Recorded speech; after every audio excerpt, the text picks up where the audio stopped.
Hello, Yeah. cherubs, and welcome to another episode of Ramblings of a Madman. I am very privileged and honoured to be joined by the wonderful band Hass today, who I'm a huge fan of personally and professionally. Because the thing I love about band's content is there is this element of satire. This like she's an onion, and I mean this in the most complimentary sense. But beneath that, there's this incredible nuance, emotional intelligence, and warmth to her writing, whether she cares to admit that or not sometimes. So I thought it'd be a great opportunity to get Ban on and discuss a few things. How the devil are you, Ban? I'm okay, thank you. Yeah. Does that What make you question? all kinds What of uncomfortable? so uncomfortable. What a question. How are you? My favorite question ever. I quite like responding to this one with another question, which is, do you want the How truth or a are good you? lie? Oh, no, no, I know exactly what you respond to because you've done it for years. Who, me? Yeah, you have done this for years, whether you care to admit it or not. You always go, but how are you really? Oh, do I do that? I'm one You of do those that. annoying people. No, because I when I ask, I like to think I ask because I genuinely care and I care about the answer. And I'm Mhm. really conscious because I've probably been there over the years. Is you give that surface level chat that I'm fine, I'm good, because that's what's expected. But when I ask people, especially when I'm genuinely interested about the answer, is I want them to know, no, how are you really? So we'll skip past that bit because you don't want to answer that bit. That's fine. Yeah, fuck that shit. We don't have But time for that. the truth or a good lie is a good place to start. Can Okay, like cool. we're gonna get onto like people that have awareness of you, what you do now, what you're working towards. But can we hear, or can I hear a little bit about? Because I said to you, I was a bit ashamed to know that I know you have a sister. I know Mhm. about Mama Hass. Mama Hass isn't going to listen to this. I know you have an amazing relationship with Mama Hass, from what you tell me. Can you tell me about Ban in the formative years? A bit about you, not what you do, but you. What was the two truths and a lie? The two truths and a lie. You Oh, just what? two truths and a lie. Did I say that? Yeah. No, did you not just say that? Oh, I was saying about the response to the question Oh initially right. is, do you want the truth or a good lie? Oh right. Okay, cool. So me in earlier years, as in me as a baby.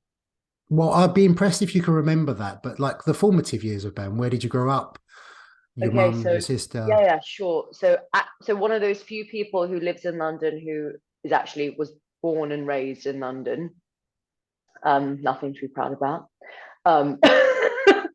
Um, yeah, born and raised in London. It was always me, my mum, and what I think of as my childhood is me, my mum, and my sister.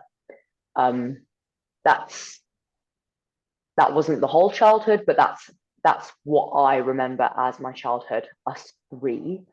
So most people know that I'm Iranian. Um, so that's a big part of growing up, but also I feel very 50-50 in terms of who I am as a person. Hmm.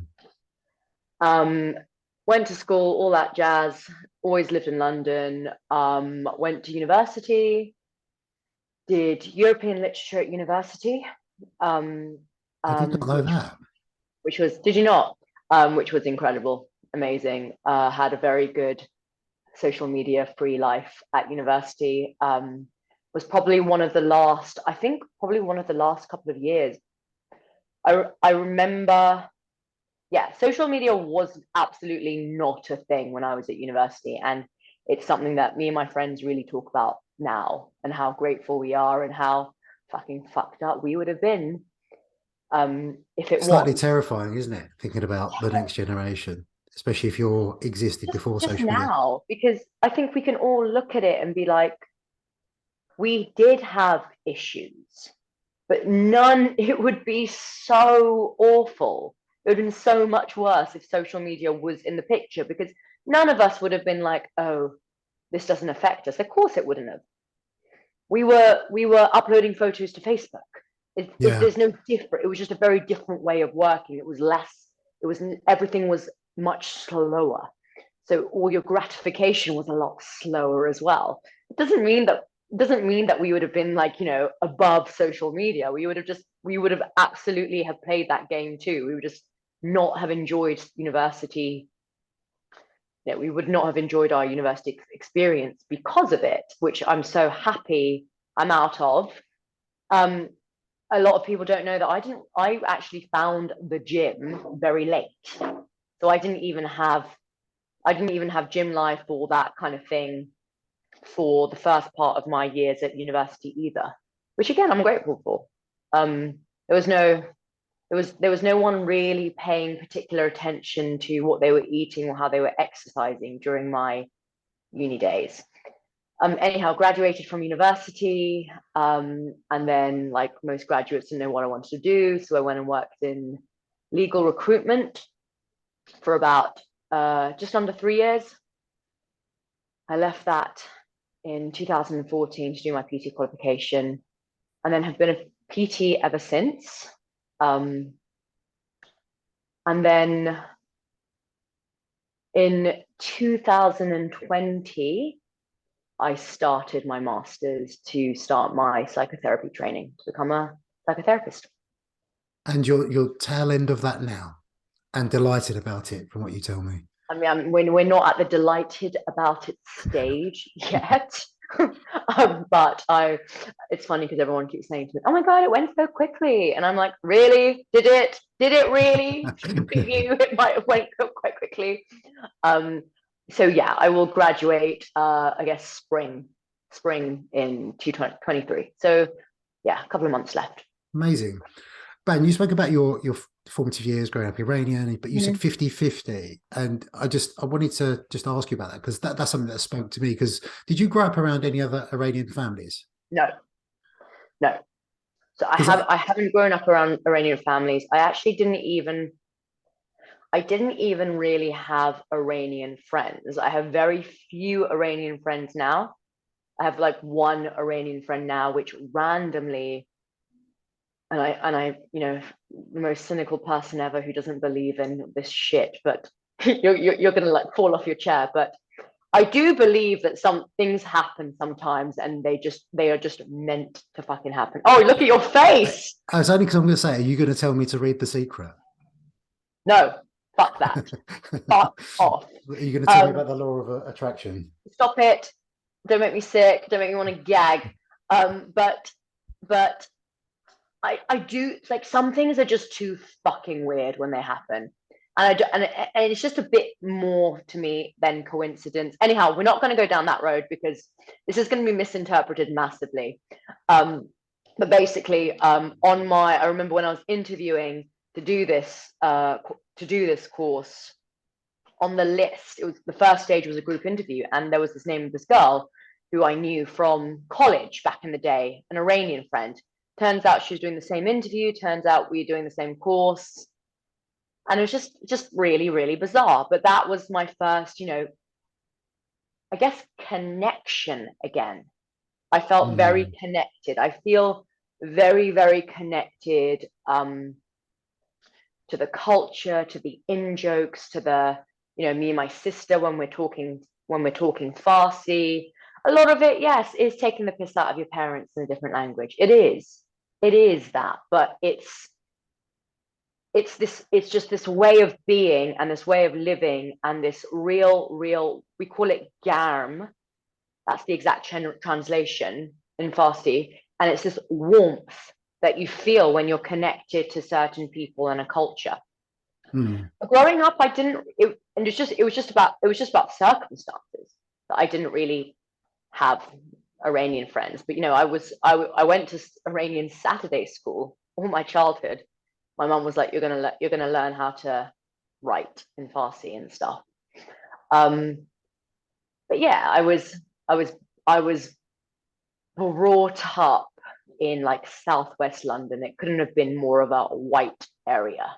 No, I asked you because I find that interesting, because my circumstances were similar, because there's a huge Turkish Cypriot community in London. So yeah, my relatives, my cousins, any family, friends, etc., came to London. They were going to Turkish school on a Sunday. They all spoke it fluently. Whereas it was something, obviously, culture and identity is a huge part of what we are and who we are, how we understand ourselves, how we see the world, and where we see ourselves in the media and everything else.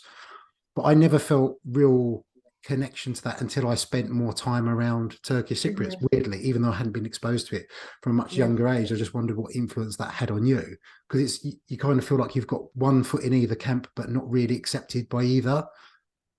So I've never experienced that part of it where people say you're I lie. I do this. This whole. I never experienced that. When I say that, this has happened before, and then I've realized, oh, you're really fucking wrong about that. And I had the same. I had this same kind of realization a couple of years ago when I realized that I used to say I never experienced racism, or I never experienced othering. And then I was like, wait, hold on. You only don't experience that now because you look more like them. Your looks are more now desirable and obviously I have changed in the way I look from when I was a teenager with a monobrow. Hey, don't go there with But a you know, but you, monobrow. Don't have pot shots at me. But do you know what I mean? Like I remember saying this. It was in 2020 when I was like, when I realized, oh, hold on, why don't you feel that othering now? Because look at because of my accent. That's why. Because I'm accepted because I speak like them. It's not a coincidence that my mum was like, you know what, I'm not going to talk to you in English. So people assume that my mum sounds like me and my sister. She absolutely does not.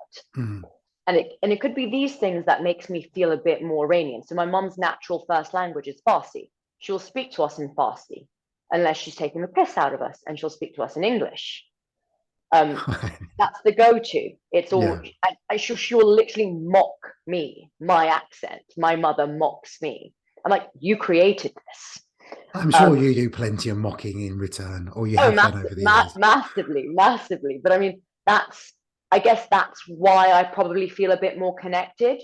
I've just blurred two things here, two arguments there. I'm saying I feel more connected because my mum, that's the go-to language. So we were always immersed in that. And she said, you know, the English, the British culture, you are going to get that from school anyway. Was Farsi your first language? Yes. So we rocked up to school without learning English from school. So that's that part of the argument. The other part of the argument was realizing that actually I had felt othered as a child, but as I grew up, and you know, you start fucking shaving and waxing, and you know, suddenly everyone wants big black hair, and suddenly big eyebrows are in, and suddenly everyone's using fake tan. People start accepting you more. Is that just a realization of life like through your eyes, or do you feel like that's something that gives you a slightly different perspective to other people? Obviously that's different, but I mean from a person and their relatability point of view. I know that I'm only relatable, or I'm accepted because of a lot of it comes down to the way I sound. I know that. And I remember when I started my career as a PT, I'd often get messages from girls, from brown girls, from South Asian girls, even from Middle Eastern girls, and being like, you know what, you are someone I really look up to because you have done really, really well in this industry. And I'd be like, oh, shit, anyone can do really well. I think in my head, I'd think anyone can do really well. Like, there's no difference. And then I realized, well, actually, Van, you fucking live in Southwest London. The only reason people have accepted you is because you sound like them, you act like them, you talk like them. Yeah, that's really interesting, because especially, you know, something we wanted to talk about today was like activism, performance activism. I wanted to firstly kind of gather a bit of an understanding of your connection with culture, especially like how it relates to how you relate with other people. But I think when it comes to activism and speaking up for important causes, there's almost like two trails of thought. Is that we want more diversity, we want more representation out there, but we also want people that are closer to those ideals to speak up for those causes as allies as well.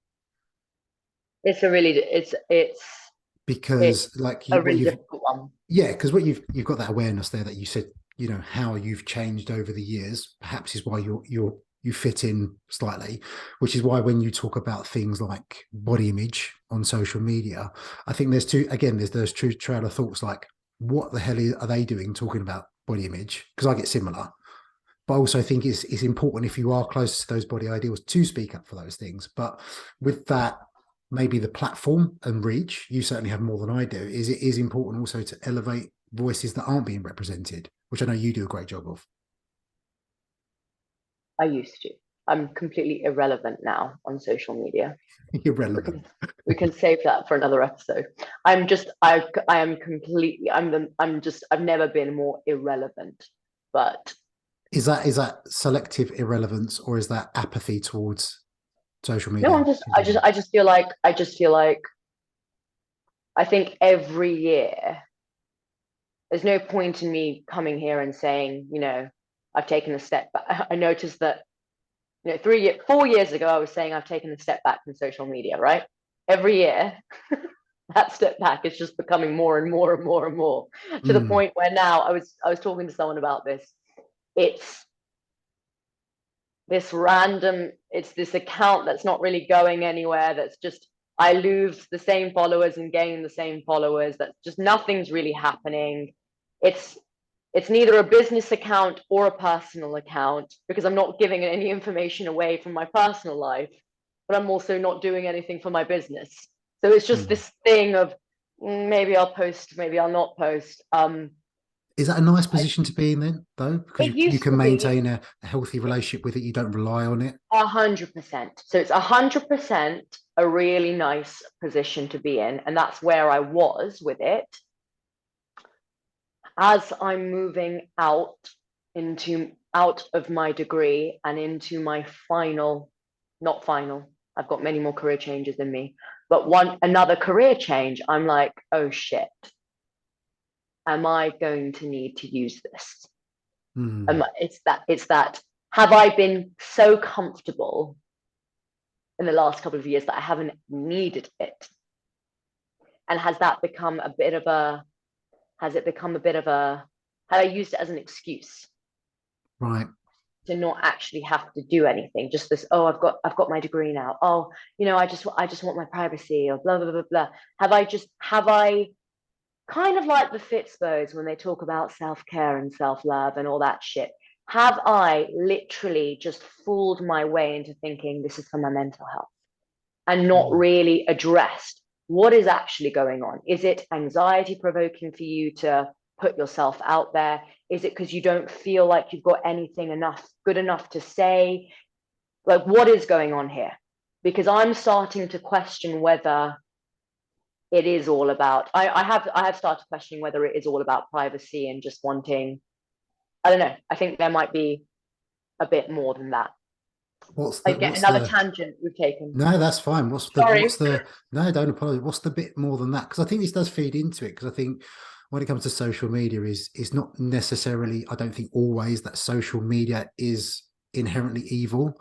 I think it's Oh, that not at all. some I've some met, of us yeah, use social media to fulfill needs it was never designed to fulfill, especially when yes, it comes to this again, this your own personal agenda with it. Like some people do use it as solely that's just to promote my business, whereas other people, I guess, for want of a better phrase, like personal branding, there is a yeah, bit of a personal investment in that because, especially with something we're going to talk a bit more of vulnerability, is the heart of that. Sorry, you nearly vomited then, didn't you? But that is the without sounding too corny and cheesy, that is the heart of human connection, and I think initially that's what it was designed for, is just to connect people from afar, wasn't it?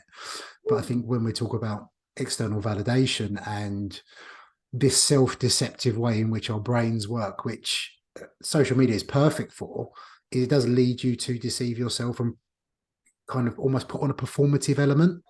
mm-hmm, I think it's mm-hmm, just a basic human desire to want to be loved, needed, mm-hmm, appreciated, and when you get external praise, mm-hmm. accolade, and everything else with that, it makes sense why, some people turn to it for the wrong reasons. Yeah. And I think I'm so conscious of not wanting that to happen. And I've been so conscious of not wanting that to be my driver, that for the Mm. last couple of years that I've really removed myself to see what is making me happy outside of these things. But I find not showing up online addictive. Okay. I find it so in the same way that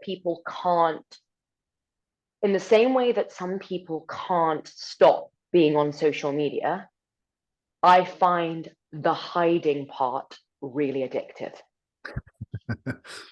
But again, The arguably, less I show up, the less I do anything with the platform, the less I want to. I Hmm. get so into the comfort zone that I don't want to do any. And that's exactly how where I am now. And this has been like a 4 year journey. The less I do, the less I want to do. Yeah. Is it negatively impacting you in any way though? Do you think it will negatively I affect your worry that work? it will now negatively impact me because I'm taking a different journey with my career. So, Hmm. in the last couple of years, I have not needed PT clients. Okay. So, I've kept all the clients that I've had whilst continuing doing my studying. I haven't had to grow the business with social media. That now means that because I'm so out of practice from marketing and having to show up online, or I cannot sell myself anymore. Hmm. I find it, I want to die, basically. Which is It's funny because hard. this is what you work. This is like I know everything I'm saying, like what's going on. There's insecurity. There's you don't believe in yourself or what you have to offer. Yeah, no, I don't. Hmm. I do I think hate. Yeah, it's so, weird, social media does tap into all of those insecurities and does tend to right? exacerbate them, and Yeah. that is the thing. And I think there's an overemphasis on showing up from a marketing perspective, because I think obviously your perspective on it is almost different to most people's. Most people's would be they're showing up online so much, almost neglecting all the important things in their life. Whereas kind of your teacher in the age of showing up enough to grow what you need to do. Mm. But I do think your USP, if you don't mind me saying, is just being incredibly you, even when you don't mean to be. And I don't know whether that's because I read in between the lines of what you put out, which is why I genuinely mean that. I think there's this satirical outside, but that Yeah. warmth and depth to the I message, actually, what you're but talking about. even not showing up online, even popping in once a week, which is what I tend to do now. I am trying to live, I hate the saying, live my truth kind of thing. Because if we're saying that real life exists and we're saying don't apologize for not being online, I'm kind of trying to just embody that without having to post. So, guys, so sorry, I've been so far, I've been away from social media, or I'm taking a break. Like, I'm trying to just do that without having to talk about it. In the same way that me and you have discussed before about body image, we've discussed whether someone like me needs to be posting a picture in a bikini saying, guys, love your body or something. Like, I don't know if my message, you're more than your appearance, is as strong when I'm posting pictures. This has been like a brain fuck for about a year now, more than a year now, because there will be times when I do just want to fucking post a picture. Mm. And then because I'm out of that, I'm like, oh my God, like, am I allowed to? Like, am I like, will I, like, everyone else is like, oh, post pictures and you'll gain followers. I'm like, at this point, I will lose followers Mm. by posting pictures because they're like, oh, She's not on brand. like what is this? Or I remember a couple of years ago, like I got a question about training, and I never post anything about really me doing fitness, and I kind of just broke down what I do in a week. I actually got messages saying I'm like kind of really put off by this. Yeah. First time in like ever I posted what I do. Mm. But because it's yeah, impossible to appease everyone, though, isn't it? I think that's just one yes, of those things. Is you could be yeah, out yeah, there doing good for thousands of people, and there'll be one person that. And again, it's that person's mood on that day, how they're feeling and about themselves, their biases, their experiences. I think Dan, that plays a lot into, maybe that's why I'm just so, yeah, maybe that's the reason why over the last couple of years my posting has become so infrequent, Hmm. because I'm you post a really, really delicious meal you've eaten, and someone's thinking, oh, that's all she fucking eats. Hmm. Just gets away with eating shit. You post a green salad, they're thinking, oh, no wonder, of course she's eating the fucking green salad. Like, there is just, because people are obsessed with what you are doing, that I was just kind of like, fuck it, Yeah. fuck Yeah. I it. think it's I'm again, it's not going to too. add to the problem of comparison by posting nothing. There's that wonderful thing of self awareness there, and I do think if you are a good human, you do have that sense of responsibility about what you put out there. But there's also some personal responsibility, I think, in which people do have the ability Yeah. to filter their feeds and everything like that. Because without sounding cheesy and using your phrasing, if you are being your truth and true to you, if you want to post a bloody picture, post the bloody I picture, know. Yeah, I know. and that's down to everyone else's interpretation. If you're posting a picture of a meal, there's far worse out there. I I know. mean, again, it's difficult to know because we don't know people's agendas, but I think there is a clear distinction between posting yourself scantily clad, men as much as women, for one objective, because To we know get dick. girls, men and women, yeah, whatever that may be, yeah, Joking. Like, for self likes, for whatever. Yeah, yeah. yeah, but then I guess it's the question of cultivating the right sort of audience. But equally, if that does trigger someone that day, and maybe that's an overused word in itself, triggered. But if someone has got heightened emotions, they might come back. I don't know. I don't know what I'm really trying to do here. I'm not trying to offer you reassurance, more think out loud in terms of how I think about it No. as well, because it does come an incredible sense of responsibility. And you do have people that just don't think about this stuff, especially with body image, and it is just love yourself, Huns. But every picture is a half naked picture with someone that's never experienced life outside of that close body ideal. Yeah. I think what this conversation is actually just cemented into my head is that I think my biggest issue the last couple of years, just had this realization now, is that I actually am just trying, I am over analyzing everything Hmm. to the point where I'm just not posting anything.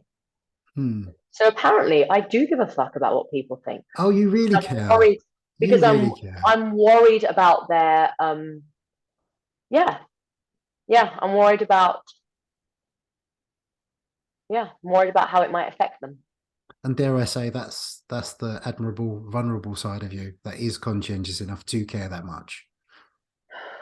Yeah, but yeah, where does that fucking get you? Anyway, You're not skirting past that one too quickly, by the way, because that was something we wanted to talk about: what do you want to talk about? Vulnerability. vulnerability, and showing that online. And because I do think there's weight to the conversation, because it has been thought of forever as effeminate, if that's the correct phrasing, or Yeah. weak or soft.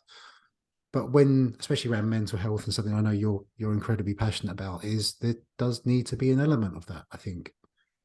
So I used to never have an issue with vulnerability online. I used to actually, the things I used to post online, blurbs of text I would post, and it was because I could never say these things out loud. I would never be like this in real life with anyone. I never, I'd never talk to anyone about it. I was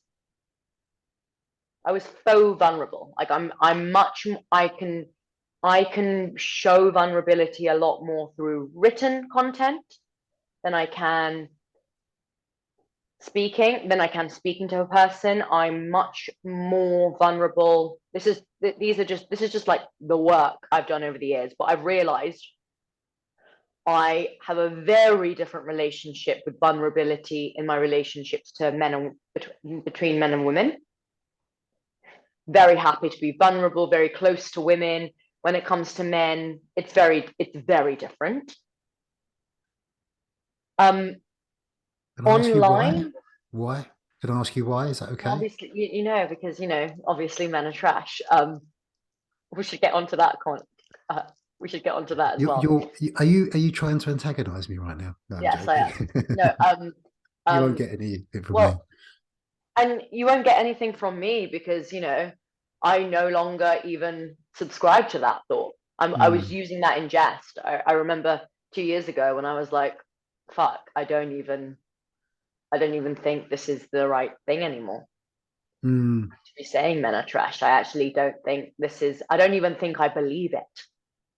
I don't believe in this. It has just become something that is said.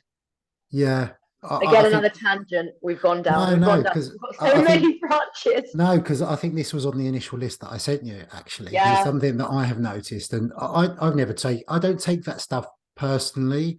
What I have noticed over the last couple of years is that we're quick to address misogyny, which is rife. Like, there's no point in. I don't want to make this a whataboutism, and I'm not saying necessarily the men is trash statement is, but I think when it comes to everyday misandry and kind of man bashing, that has become a little bit more accepted and almost fashionable Mm. online, I think.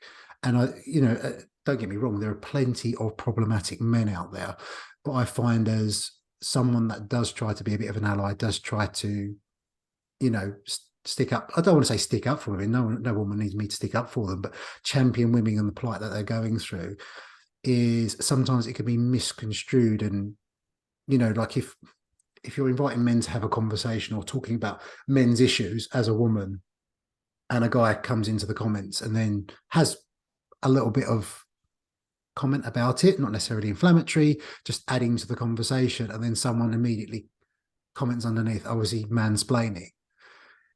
When men desperately want to be involved in those conversations, it just doesn't warm them to it. And that's what I've noticed. And then I like to think I have an awareness in which I can not take that stuff personally, but I also have this awareness of a younger male audience that do like to then go towards the likes of Jordan Peterson. They do like to look towards Andrew Tate and all of these controversial figures that seemingly stick up for men, but in entirely the wrong way. Does that make sense? Mm. So I don't have an issue with other people saying men are trash, or other people, or the conversations that I have online. I just realized a couple of years ago, I do not want to be identified online as the spokesperson for men are trash or this. Please remove this from my identity.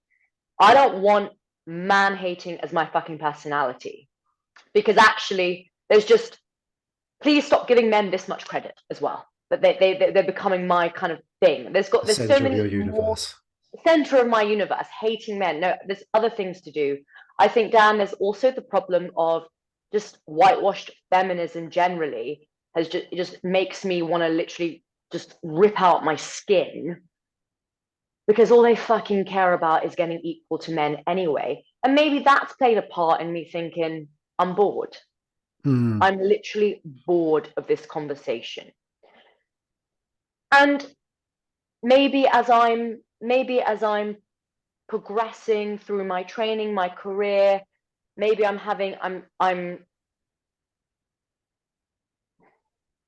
wondering whether, like, the empathy. I'm probably just thinking, is this men are trash? They are trash. But this slogan, men are trash, is this helping in any way? mm. Yeah. What's the Are net we gain out of this getting what we conversation? want for future men? Mm. Or are we just going, nah, men are trash and this is it? I don't know. I don't think we're getting what we want from the conversation. I don't think, like, 1 second like the next, 1 second is men are trash, next second is but men's mental health. It's just, I know they Yeah. can, everything can exist, but yeah, I remember thinking, oh, I just want to remove myself. I don't want a man to get, I don't want this to be my identity anymore. Hating Mm. men, my anger towards men, daddy issues. I want to park it all. Yeah, I get that. And I guess the point that's kind of to the point I was saying is that if and maybe the pendulum swing of those feminists do want men to warm to the conversation and do want that equality, that men also, I know, I don't think that is often the I case. I think think they it's about, do. no, and I think sometimes just Yeah. with social media, I think it's, we say we're going to social media for debate and conversation, but really people are just going there to assert their point and get a pat on the back from as many And followers as possible. Yeah. echo chambers. So what happened in whatever it was, 2020, when I was like, I don't know if I don't even know if I believe in this anymore, was that realization of, I don't even know where this came from. And I think people are genuinely don't get this. They don't get where their thought or opinion comes from. They don't really take the time to think, do I truly believe this? Or is this something that's just popped up on my feed? And then the next person's popped up on my feed, and then the next person's popped up with the feed saying the same thing. And now this is my original opinion. It's not your original opinion, Han. Yeah. Yeah. You haven't even given it any thought. I think that's what goes wrong a lot of the time. Mm. Yeah, I'd agree with that. And something I read quite recently was that almost social media presents this way of informed thinking because everything is condensed into a small caption. Everything is condensed into a 15-second reel. So that tends to be how people construct their thoughts on things. And when they go about sharing those thoughts, all they're really doing is regurgitating something they've read from their echo chamber. Mm-hmm. I know you have an awareness of Dan Nice-ish psychologist. Mm-hmm. And he was talking about, I'm going to butcher his exact example, but this idea of concept shift over the years. And that when we have these definitive categorizations for things, it tends to broaden a little bit. So if we're talking about misogyny, for example, it was in the strictest sense a genuine hate for women. And if you, I know you don't really want to talk about it, but Jeremy Clarkson, for example, what he wrote about Meghan Markle, that could be from someone that has a genuine hate for women. So Mm. everyone being called a snowflake for saying, "Oh, that's not misogyny. That's just who he is," etc. That is almost by definition misogyny. Something, Did you see any of that, by the way? of course I did. I mean, I like, don't. I did have it down, but we, actually, I don't think I want to to be repeat honest, it. Dan, the thing is, Dan, right, with something like that, there isn't even, in my head, there is not even a conversation to be had because it's like, there's no debate. No one is Hmm. looking at that thinking it's, in my mind, no one is looking at that thinking this is okay. There is No. not one person. I wouldn't Well, even, I mean, I, there's a I certain wouldn't. population of men I that don't probably are know. quite good with that. I don't even believe that can be possible. Hmm. I don't believe that Well, that the can be editor possible. of the Sun that published it must have They thought it was didn't okay. they didn't think it was okay. They didn't think No. it was okay. They were thinking clicks, likes, and Hmm. media attention. They never thought it was okay. No one looks at that and thinks this is okay. Yeah. The part that I don't like, for me, I'm like, this is terrifying more than anything. This is alarming. What is going on in this man's mind? Because that's not normal. His If own I daughter could, called him out, though, didn't she? Quite yeah, publicly. yeah, of course. She always and she always has done. Hmm. She's always made that very, very clear. But like, you read something like that, and I'm thinking, there's people that I dislike or think I don't really think about them. To go into that much detail of what you would want to happen to him, someone go and check in on this man because there's something going on. Hmm. This man needs, in my head, there's shit here. He needed a There is cuddle when he was 10 not from even his mum. he needs so much more than a cuddle now. This is dangerous. Mm. You don't write something like that in passing. This Yeah, is dangerous. yeah. And It's horrible and dangerous. the reason I wanted to use that example is because I think like that clearly is misogyny, but I also see some examples of mild disagreement classed as misogyny. But again, like that's that pendulum That's like swinging. triggering, Yeah, and that's like yeah. you're fat phobic, and this, and Mm. anything nowadays is. I was about to say one other thing, and then I realized you will actually get cancelled for that, so I won't say that. But like, You can say it's what you want, Ben. no, it's anything now. Mm. Anything is means anything because people are fucking bored. Yeah. Well, that's, I mean, that's the activist point, and I think when that we were going to speak about is that when obviously there's some huge positives to come out of activism, but also possibly when you become an activist of something, you're no longer impartial, you can be no longer objective. And I think when it comes to performative social media and the way that people cultivate an audience is they are playing up to that audience. And Yes, and it's difficult because how can you ever, there is no, how can you ever, you can't ever be doing activism without gaining something now. So the yeah, biggest activists on social media, or what are described, whoever is described as activists, have created brands and profiles and engaged in loads and tons of followers from their activism. So there you can never really separate pure activism now for the good mm, online, without something directly coming back to them. yeah. And then if you throw into the mix of medfluencer, which I got recently introduced to as a term, or influencer, in which you do expect them to be an impartial party. Because I do think, especially doctors, they have a certain amount of authority bias. So doctors that are also fat activists, for I example. think doctors on social media is just fascinating generally. Yeah.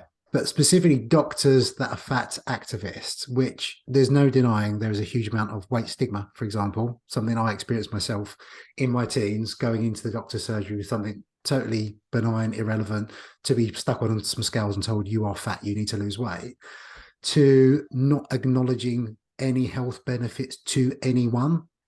I think that's also unethical. Can you just talk? Can you just give me an example of that? As in saying, as So, in for example, we can acknowledge. movement being a So, positive. yeah. So, for example, we can acknowledge that you can't judge someone's health status based on their appearance, and you can talk about the ills of weight stigma and the horrible things that people go through. But you also have to acknowledge that there are some health risks associated with people, given the context and their circumstances. Are they sedentary? Are they a smoker? Do they engage in any health behaviors at all? That you can make an educated risk and assess their health for the future and look at their Mhm, health trajectory. mhm. But You can't do that on some social media. you can't do that on social media, but No, also I don't think you can do that as a doctor. Like as a doctor, you have an ethical responsibility to position yourself in the middle and acknowledge both sides. That's nuance, right? That's just ethical. But when you're an activist of one side of that argument only and the extreme side, interesting. what do you think? As in, because I haven't even I haven't come across this market of people. Okay. I haven't come I will across this. send you, I So will it's send you an interesting. example. But I know exactly what you're saying, because they're saying that everything else goes out of the window if you are supporting this group of marginalized people. Yeah, that you can't I've acknowledge the. Yes, I've yeah, of course you can't. Um, this is social media activism. Yeah, and then as influencers do, it's And this every is grid post exactly is an why ad, I'm so etc. sick of labels, and Mm, why I don't want any label placed upon me ever, because you are bound to these fucking rules of mm, what you can and cannot say. yeah, The whole term activism has changed anyway. Like, activism is now used for someone who just creates an infographic that looks yeah. Well, palatable that's for that people to concept. share. Again, that's that concept shift, right? It had that clear definition, and that's What? broadened. Now it's like it's activist is Anyone Jameela talking about Jamil, it's anything. anyone, yeah, it's people who have done great things, but Mm, they can, but you've got, is this truly, is this, I don't know, is it, they are influencers. yeah, They are influencers. And influence is not a bad term, but they are influencers. it's a credible job Absolutely. aspiration for a lot of people. They get paid a lot of Using, money. they're using their influence in a positive way, but they are Mm, influencers, and they've created their business and their career, and they've made their salary is from their activism. yeah.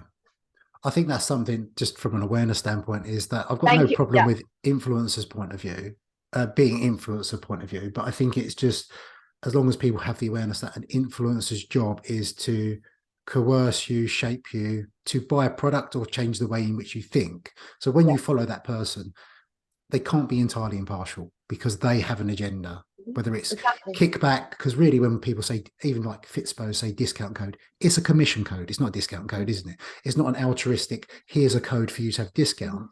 I'm going to get kickback from that. Mhm. So with all I'm hugely conscious of time, your valuable, precious time. What We have time. We've got enough. We've got 15 minutes. what clarity has this given you any clarity in terms of your direction in your use of social media? Yeah, I need to work on. What do I we had a what feeling. can we expect to see from Ban?